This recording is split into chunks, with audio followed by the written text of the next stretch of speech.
This stuff Yerushalmi Shekalim in the article Oz edition where Daf Mem Hey Amrav, the third line down Hanania ben Rabbi Yoshua, which in the Vilna Yerushalmi is on Daf Chav Hey Amud Aleph, but almost at the bottom. Should be the last line or two. And in the Vilna, on the wrong page in the Vilna. Yeah, it's a bit hard to find the Vilna. So it says line of base.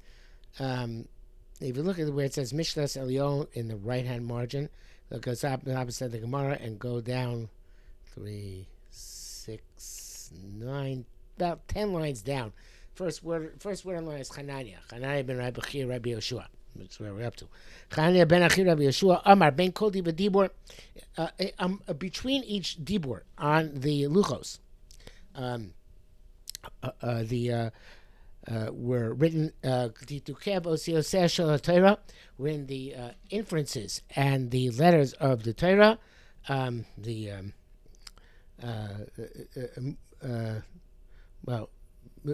Tarshish. I think that's really it's the evidence, but it really doesn't explain it. The version doesn't really explain what Diktukev Osiyoseh Torah means. The Taklin Khatin just says to look at the Medrash on in Shirashim on Torah Yisrael Nasachon Kurus Kesef. The art scroll says that some say that it's referring to the Tarek Mitzvahs, and this references as the Chibur of Reb Sadigon, the one in which Rabbi Yochanan Fisher Perlo wrote his magnum opus, which finds all the Tarek Mitzvahs, including the Aseret Adibros. So this would be the Diktukeh and Osiyoseh of the Tarek Mitzvahs.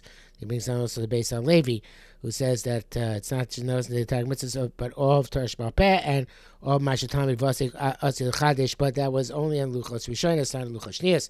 And the Bali Machshava speak about how the difference between Luchos Rishonos, which people were able to learn and not forget. Evidently, that was the school of Luchos Rishonos, which had all this written in, if it had it written in some miraculous form, obviously, but also gave the school of being able to remember everything. Supposed to Luchos Shnios, you can't remember everything. You have to work it in order to learn and to remember. Shimon Shkop and his Akdom, the Shari Yesher speaks about that, how it's important in order for Luchos Shnios to have Midos Tevas, in order to master Torah, according to Luchos Rishonos. Anybody can master Torah, even people who didn't have Midos Tevas. I think Reb Tetzel writes something similar. So, in any event, the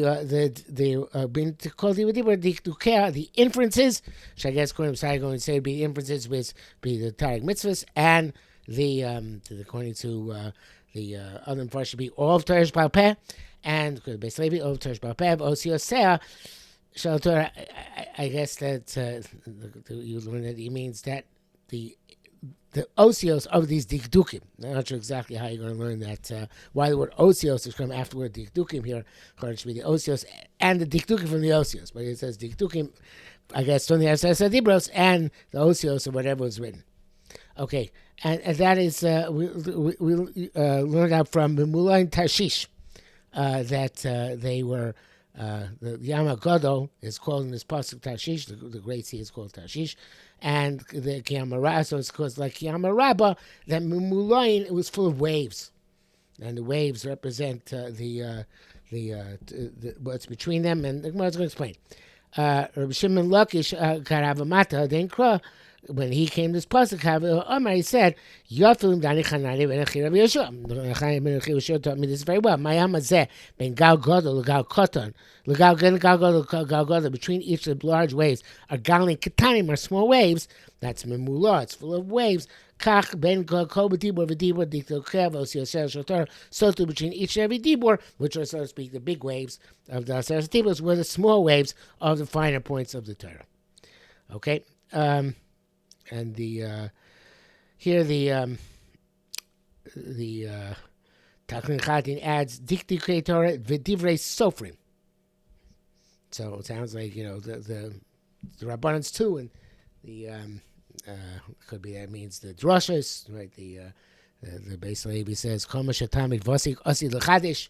So all these things were written into the Luchos Rishonos in some miraculous way, in which even the argument doesn't say that, but evidently was not in the Luchos Shnios. Okay, the next Gemara, there's a lot of difficulty with the Girsa. We're going to go with the Groz Girsa, which is talking Chadatin's Girsa, which is also Girsa Reb Chaim Kanievsky goes with.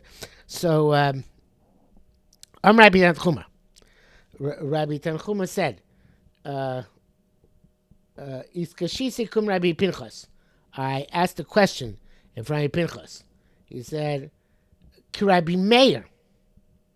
Nicha, not like Rabbi Yehuda. Rabbi Meir Nicha, Rabbi Yehuda Kasha. According to Meir, I understand where the Sefer Torah was. We said yesterday, Sefer Torah was in the Aron. It was a special place. The Sefer Torah, Rabbi Meir. But Rabbi Meir Kasha, where's the Sefer Torah? Right, it wasn't there. So there was no room for it. Where was it placed? According to Rabbi Yehuda. Okay, that's all the gears of the Gra. I read straight from the Gra. Right. So then we could carry on. Matan Rabbi Yehuda, or Daita Rabbi Yehuda, I guess it's supposed to say going to Gra.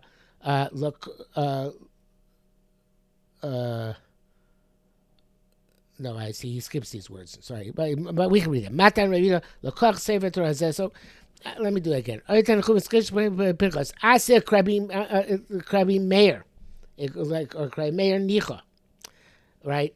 Gemara says Ask Rabbi Yehuda, Ask Rabbi Meir. It would have to be Ask Rabbi Meir, Velo Rabbi Yehuda.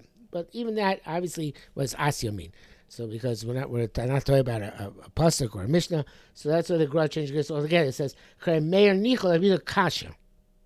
Sefer Torah Hecha Munach. Where's Sefer Torah? Daiti Rabbi Yehuda Kohen Rabbi Yehuda Klemin Gluska Asula. So he skips the whole. He skips this middle part, but I'm not sure why we have to skip it. And I see Reb Chaim does have it. He says that Al Daite Matan Rida Lakoch Sefer Torah Zeh, but sometimes a B'tzad Aron Bris Hashem, right? So therefore he's saying Itaka wasn't. It says B'tzad Aron Bris Hashem. So B'tzad can mean inside on the side, but he's saying no, B'tzad means on the side in a separate place. They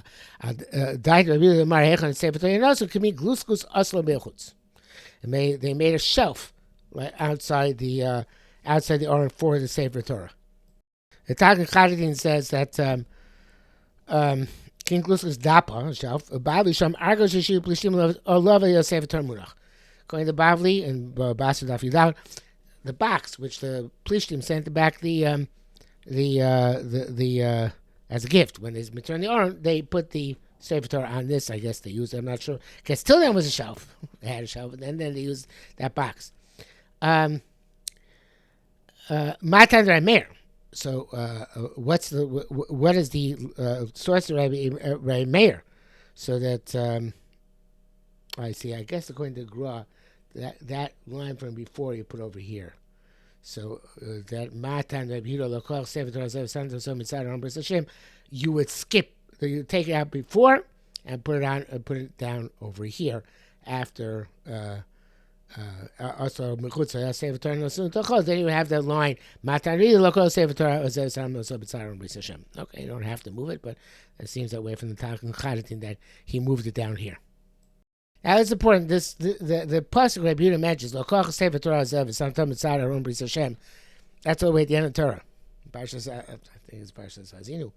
Chazinu. I think I just read it today in Parshas Hazinu. But anyway, because Sefer Torah wasn't complete, even was written over the course of 40 years in the desert, it wasn't complete until Moshe Rabbeinu finished it at the very end. So and so the tzivui where to put the Sefer Torah makes sense. It should be all the way at the end of the Torah, right? So that's when the mitzvah Kisvu Chemes Hashir Azos comes. The mitzvah writing Sefer Torah at the very end when there's a Sefer Torah to write. So but the Psukim Rabbi Meir is going to reference are much earlier, but you have to take them as a hint to the eventual placing of the Sefer Torah inside the Aron. So my time Meir says it says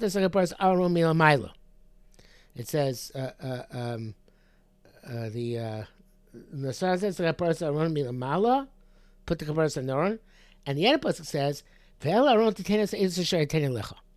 and to the Aron you should put the Eidos you're trying to give you. So way back when, this is in Shmos, the Torah is telling us, according to Meir, right now, put the luchos in the aron and put the kapparos on top, and eventually I'm going to give you a sefer Torah, and that is the edus I'm referring to, and put that in the aron. According to Rabbi Yehuda, this edus is not referring to sefer Torah; it's referring to the to the to the to the to the to the to the luchos themselves, saying the sacrifice and in that order you should put the edus. In other words, the luchos. So you put the kapparos, and then they put in the luchos when you wait to put the luchos in. But according to Meir, no. Now you're going to put the kapparos al milamalo with the luchos inside. If much later, 40 years later, but eventually I'm going to give the Sefer Torah. Now, the more explains, according to Rabbi Yehuda, at least according to Groski, so al daitid Rabbi Yehuda. It says here al daitid Rabbi Meir, but the changes to al daitid Rabbi Yehuda.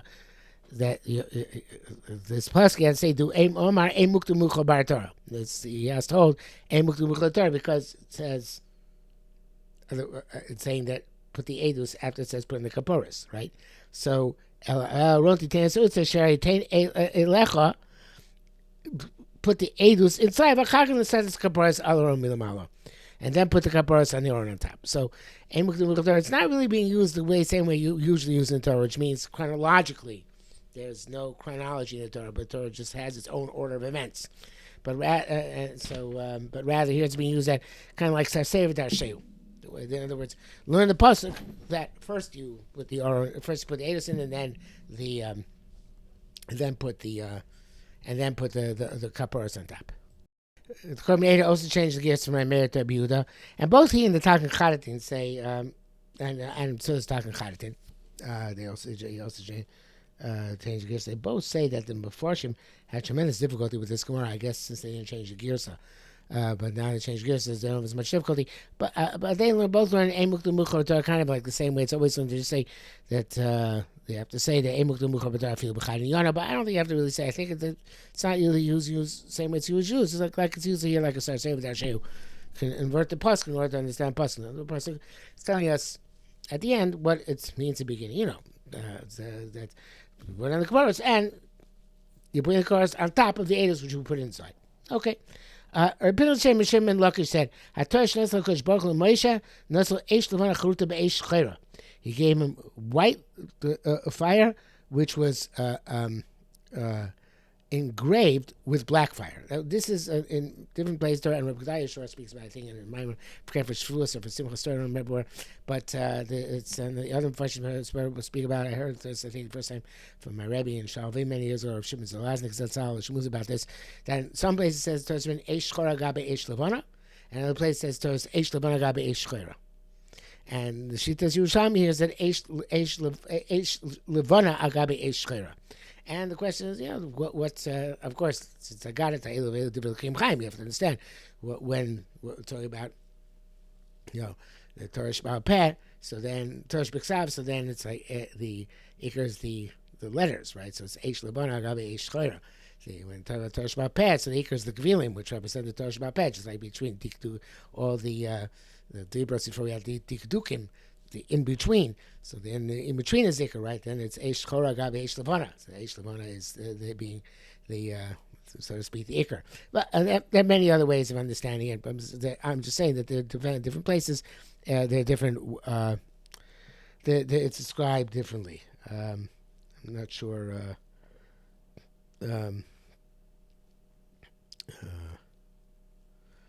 If the Mefarshim bring down here the different places.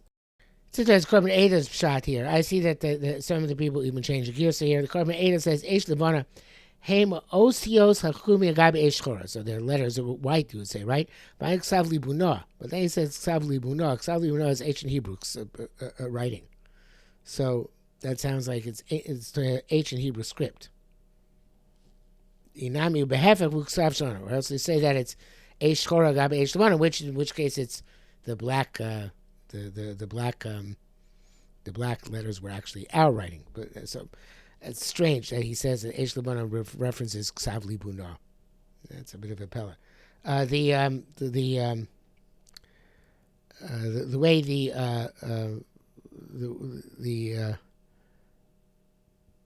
I think the other gears is probably in.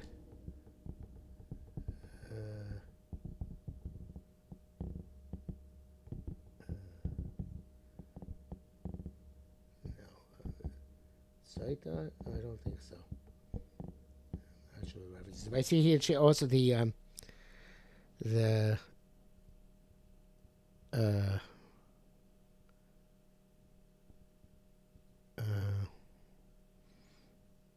Bnei Moshe learns that Eish Levana Chuta Be'Eish Shchora means Hanahak the Ksuva Be'Eish Shchora Klav Eish Levana Derech Moshe LaRosa Maras Turkey Rabbahi. But then the Talmud Chantin says that Eish Levana Hein Rozin the Raisa. So I'm not sure if he's learning it that it's actually going. The Ksav is written in black or in white. In any event, Eish Levana Charusa Be'Eish Shchora. It sounds like it's learned either way. White fire engraved with Eish Shchora, or white fire which is engraved on Eish Shchora. So it actually can be read here. Either way, it works out. But again, as I say, there are different sources which learn differently, and you have go either way, and the Korban is a Pella. Okay, so Gemara says Huyesh, and it's fire. It's Muvlelas Beish, and the Gemara changes it to Muchlelas Beish. Explain in a minute. It's Chatzuva Beish, the Nesuna Beish. It's again, we'll explain it. Don't see me no Eish Toslomo. It's from his right hand. He gave the Torah, which is Eish, and it's full of Eish. So the Chad says Muchlelas Beish K'moshko Amuzal Apostle Daf Kabo Chiev Shadabe Kosh Baruch. Can you cling to Hashem? But Eish Ochlo, he's a consuming fire. David Toraso Lomdeh, cling to Torah and its learners. Ve'chelek Mihil Halachos, and this is the chelek of the halachos of the Torah. Rischa Daraisa, the fire of Torah. Moshkasa Lo Kol Dvar Ve'esh. My words are like fire. Zel Muchlelas Di'Klulam Eish. It also includes Eish. It's not the Eish of HaKadosh Baruch Hu, which you can't be Davik. It's not an Eish Ochla, but it's an Eish Ritzcha Daraisa. That's a Locha Beish. Chatzuva Beish, Mubeshes B'Shorish Neshamas Yisrael. It's enclosed in the Shorosh, in the roots of the Neshamas Amisol. Shen Levushin, they are, the Amisol's Neshamas are Levushin, they are clothing.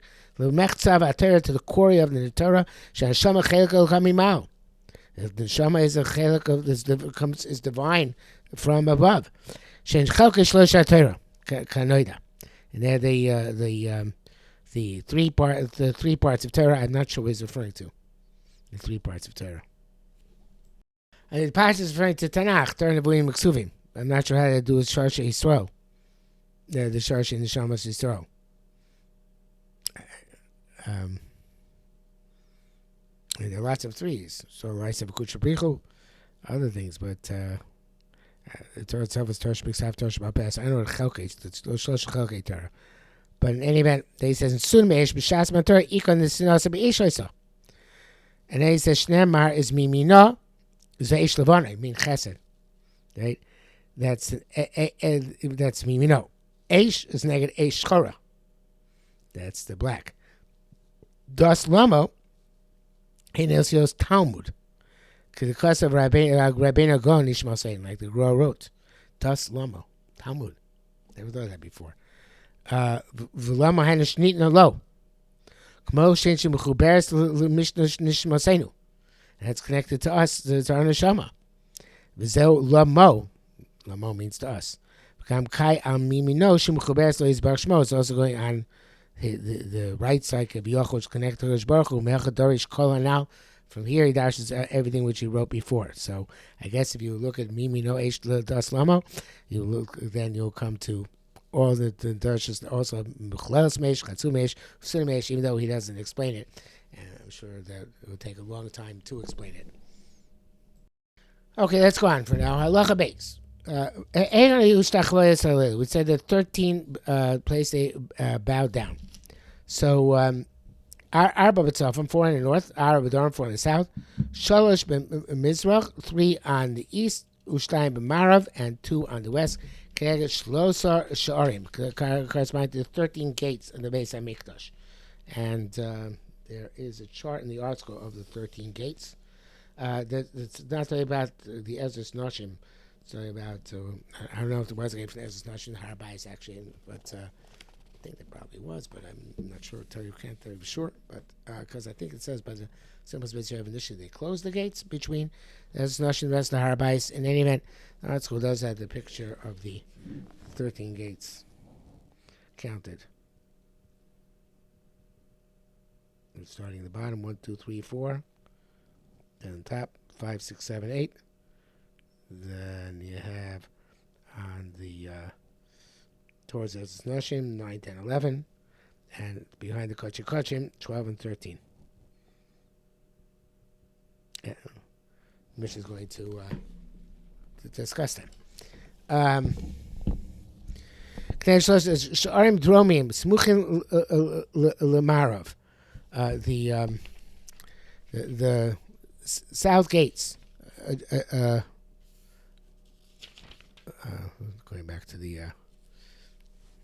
right page article here.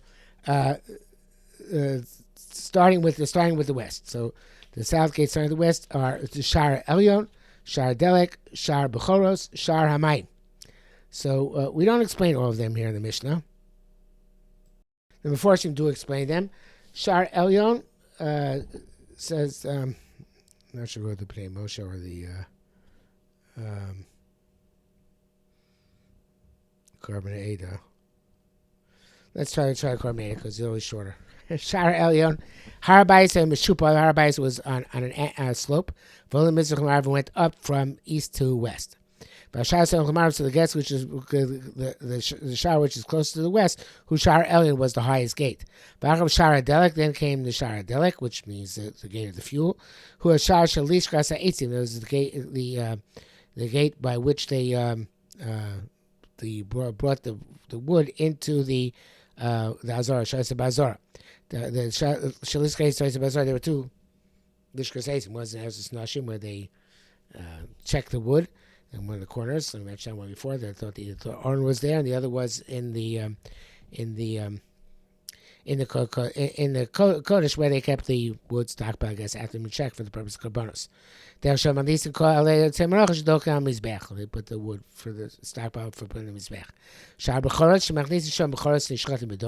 They would take there the bechoros, which is shechted on the south side of the Azara. And then he had Shar Hamayim.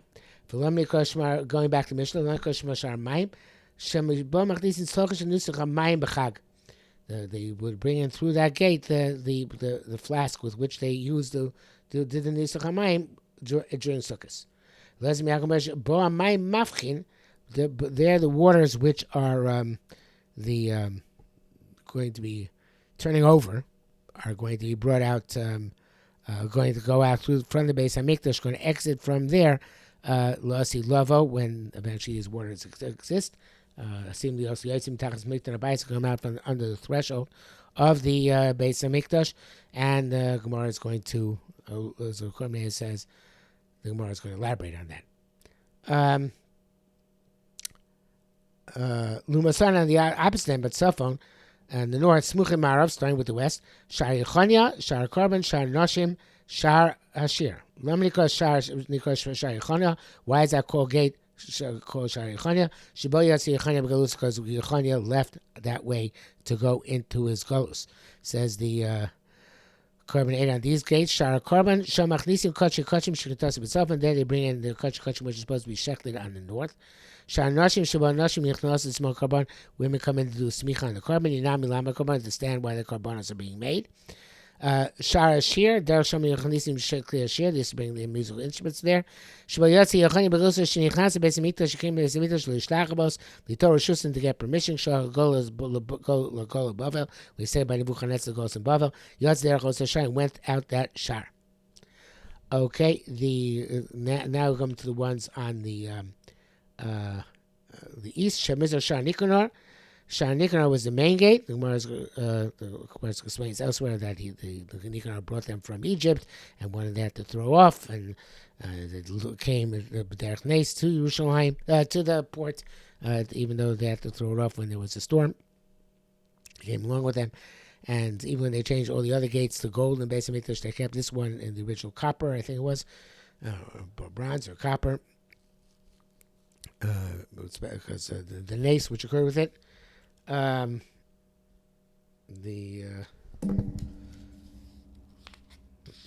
Choshes, I think that's copper. It says here. And went and followed them to Akko. Okay, now let's go bring that down. And Vishnei Pishmishim Hilo. It had two Pishmishim, which are two small gates. Echemino Echemino Smolo. One to the right and one to the left. And the Korban notes Pishim Sharik Time Tok Sharim Gdolim. 5 Haminio Shlosha Sharim. Avram Shar Beis Hamikdash Pishmishim. Even though the Beis Hamikdash also had a little gate from the Beis Hamikdash into the Azara. Presumably there are others as well, because there are all sorts of offices as well. But the Azara, it's not enumerated because it was very, very small. Okay, it says there are two on the west, and they did not have names. The ones on the west. The ones on the east. There's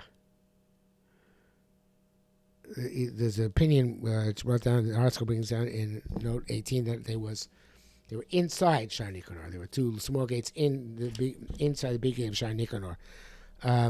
But these Pishmishim, they used to go into them before the opening gates in order to check out the Azara in the morning without having to open up the main gates. As I said, to the west, those are the ones the Yom Kodesh Kodashim, they didn't have a name. And I'm not sure they actually used them at all. The mirror says only uses them a little bit. So this is okay. Says when Masisa Rabbi Yosef Chanin, the army is going to Rabbi Yosef Chanin. Rabbi Yosef Chanin Amar Keneged Shlosha Sasharim. Its corresponds there were 13 gates, and they bowed down to the opposite of those 13 gates. But like Rabbanan, Shiva Sharmi Bazora, there are only 7 gates in the Azara. So according to Rabbanan, we have to give a different enumeration of these 13 places they bowed down. Okay, the Gemara is going to do that, but we'll see that tomorrow because it's already Mem Vav Rav.